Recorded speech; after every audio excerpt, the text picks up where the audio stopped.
देखी थी जिसमें हमने इनकी इब्तदाई दौर को देखा था। एक बात थोड़ा सा बता देता हूं कि हमने सतकर्णी अव्वल तक हम पढ़ चुके हैं। सतकर्णी अव्वल के कारनामे यानी कि सतकर्णी जो है वो सतवाहन खानदान का सबसे अजीम बादशाह था, जिसने न सिर्फ अपनी सल्तनत को बड़ा किया बल्कि अपने खानदान को जिंदा रखने के लिए इसने नाना घाट के कतारों पर अपनी शिबा बना दी। इसके अलावा 2 अश्वमेध यज्ञ और 1 राजसूय यज्ञ किया, और जो यज्ञ करवाए थे, जो पुरोहित पंडित वगैरह थे, इसने उन्हें अतियात के तौर पर हाथी, घोड़े, गाय और तकरीबन 1000 कृष्णा पन्ना दिया। इतने 1000 कृष्णा पन्ना। कृष्णा पन्ना ये उस जमाने की करेंसी है या उस जमाने के सिक्के हैं जो इन्हें यज्ञ करने वाले पुरोहितों को या पंडितों को अता किया। तो इससे पता चलता है कि सतकर्णी न सिर्फ एक काबिल हुक्मरान था बल्कि एक मजहबी अकीदा रखने वाला था। इसने न सिर्फ अपने इलाकों को एक्सपेंड किया, बढ़ाया, बल्कि अपनी सल्तनत को भी खुशहाल रखा। इसका पता हमें चलता है हाल ही में जो खुदवाइयां हुई है, कहां पर? करीमनगर के करीब कोटिलिंगा बंकर, यहां पर खुदवाइयां होंगी जिसमें वाफर मकदार में हमें बड़ी मकदार में सिक्के मिले हैं सतवाहन दौर के। इससे पता चलता है कि ये लोगों की तारीख क्या थी। इसके साथ साथ कोटिलिंगा नाम में हमें यूनानी रूमी सिक्के भी दरियाफ्त हुए हैं, जिससे पता चलता है कि सतवाहन दौर में बहरी तिजारत भी होती थी और बहरिया से वहां के सामान की तिजारत यहाँ और यहाँ के सामान की तिजारत वहां थी। यानी कि सतवाहन दौर में बहरी तौर पर तिजारत हुआ करती थी। ये माशी तौर पर खुशहाल रियासत थी। अब देखते हैं सतकर्णी अव्वल के बाद कौन बादशाह बना।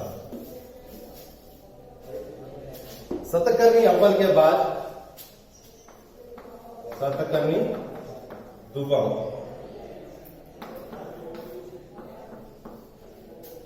ये भी सतवाहन खानदान का दूसरा बड़ा अजीम हुक्मरान गुजरा है, जिसने अपने विरसे में जो जायदादें यानी कि जो सल्तनत मिली थी उसको और काफी वसी किया।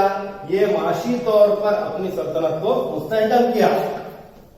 मुस्तहकम करने के साथ साथ होने वाली बगावतें और होने वाली आने वाले हमलों को इन्हें पस्ता करते हुए मगध और कलिंग के इलाके अपने कब्जे में ले लिया। तो ये था सतकर्णी दुर्गम। सतकर्णी दुर्गम के बाद का जो मशहूर बादशाह है वो है पुलुमावी। सतकर्णी दुर्गम के बाद आता है पुलुमावी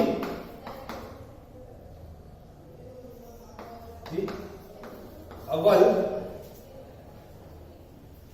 इसके दौर में या हम ये कह सकते हैं कि सतवाहन दौर का जो शानदार दौर था वो पुलुमावी अव्वल का दौर था, जिसमें इसने सुसोमा को हराकर उसके इलाके अपने कब्जे में ले लिए और यहां से ये लोग बजाय मौर्यों के बाजगुजार के अपने तौर पे आजाद खुद मुख्तार और साम्राज्य सल्तनत चलाने लगे।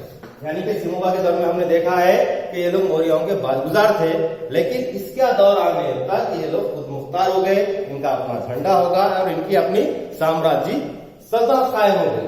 पुलुमावी अव्वल के बाद आता है गौतमी पुत्र सतकर्णी। गौतमी पुत्र सतकर्णी इस खानदान का अहम हुक्मरान था, जिसके बारे में हमें इतला जो मिलती है, मालूमात मिलती है वो नासिक के कस्बे से। नासिक के कस्बे को गौतमी पुत्र सतकर्णी की मां गौतमी बालाश्री ने तामीर करवाया, जिसमें गौतमी पुत्र सतकर्णी के जिंदगी के हालात को बयान किया गया और इसमें कहा गया कि गौतमी पुत्र सतकर्णी ने भी 2 अश्वमेध यज्ञ करवाए और 1 राजसूय यज्ञ करवाया था। इसमें कई अल्काब से इसको नवाजा गया, जिसमें राजाओं का राजा या कुशानों को मारने वाला, बहुत सारे इसकी माने इसको अल्काबात दिए जो हमें नासिक के कस्बे से मिलते हैं। नासिक का कस्बा कौन बनाया? गौतमी बालाश्री।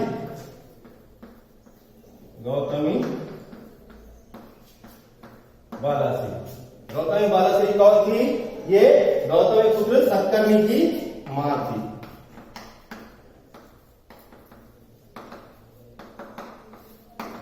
इसके बाद आखिरी हुक्मरान आता है इब्तदाई दौर का, पुलमावी दुबम, या हम उसे कहते हैं आमतौर पर वशिष्ठी पुत्र सतकर्णी।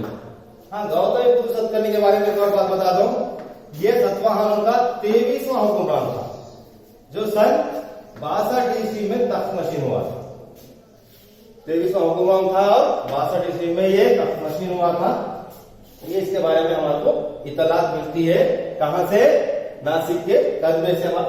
इब्तदाई दौर का जो आखिरी हुक्मरान था वो था पुलमावी दुबम, जिसको हम वशिष्ठी पुत्र सतकर्णी के नाम से भी जानते हैं।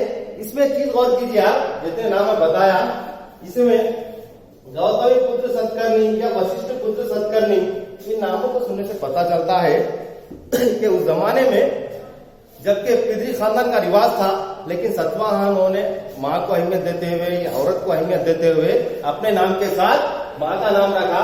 जैसे गौतमी बालाश्री नाम है, उसके बेटे का नाम है गौतमी पुत्र सतकर्णी। उसके बाद वशिष्ठ पुत्र सतकर्णी, यानी कि वशिष्ठी जो है वो उसकी मां है, इसीलिए उसको हम वशिष्ठी पुत्र सतकर्णी कहते हैं। पुलमावी दुबम में अपनी राजधानी जो कि पैठान या प्रस्थानपुर था, इसको बदलकर धनिया कट्टा किया। प्रस्थानपुर या इसको हम पैठान कहते हैं, जिसको इसने तब्दील करके धनिया कट्टा तब्दील किया, जो मौजूदा अमरावती में वाक़ है। तो सतवाहनों की मुकम्मल तारीख में हम आपको 3 इनके सदर मुकाम मिलते हैं। श्रीमुक्ता ने कोटी लिंगाला को सदर मुकाम बनाया। उसके बाद प्रस्थानपुरा, सिमुका के जो जानशील थे उसको उन्होंने इसको प्रस्थानपुर या पैठान को अपनी राजधानी बनाया। और उसके बाद तीसरी राजधानी जो थी वो थी धनिया कट्टा, जो कहा है? अमरावती में वाक़ है। तो ये था इब्तदाई सतवाहनों का मुख्तसर सा जायजा, जो तकरीबन 271 कबले मसीह से 114 कबले मसीह तक है। अब इसके बाद की क्लास में हम लोग सतवाहनों को देखेंगे, बाद के सतवाहन, इनका समाज और इनकी माशियत के बारे में पढ़ते हैं। जब तक के लिए अल्लाह हाफिज।